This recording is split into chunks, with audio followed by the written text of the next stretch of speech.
Let's talk royals and the palace. Apparently, Buckingham Palace is reportedly on high alert. Apparently, Andrew, I think we have to call him Andrew Mountbatten Windsor now. Just Andrew Windsor will do me.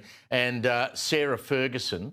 There's a story in the Express, I think it is, so saying they're rumoured to be considering selling royal valuables. I mean, surely they're not going to have a garage sale when he clears out of that massive mansion he's living in, is he? Oh, look, Steve, this will be a very sad tale if it gets to this a level of desperation by the former Duke and Duchess of York. But we know that Andrew Mountbatten Windsor is packing his suitcases this year. He's being turfed out of Royal Lodge, and he has to go up to Sandringham Estate in exile. There's a lot of possessions that are obviously very special, historic pieces. That the reports are that royal family and their minders are watching very closely with concerns that they might open up the garage door, roll out these items and try and make some quick cash.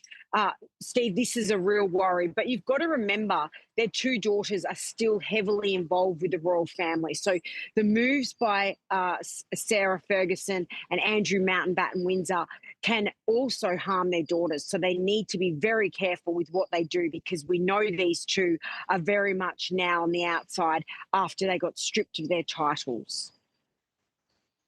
Sophie, if you get the chance today, see if you can get in contact with Nigel Farage and let him know some good news from this part of the world.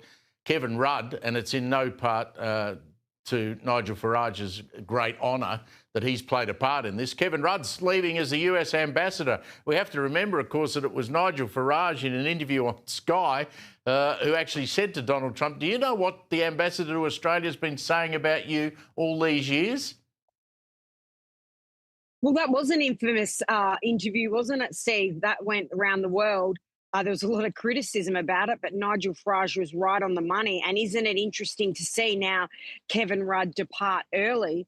But definitely, I think Nigel Farage will be very interested to learn this news if he hasn't already, waking up here in London. And he's also celebrating the fact that former Tory Chancellor Nadim Zahawi has become the latest Conservative to actually jump ship to Farage's Reform Party. He is indeed, Steve. There's been quite a few ex-Tory MPs jump ship to Reform. Reform are the flavour of the month, the flavour of the year, no doubt.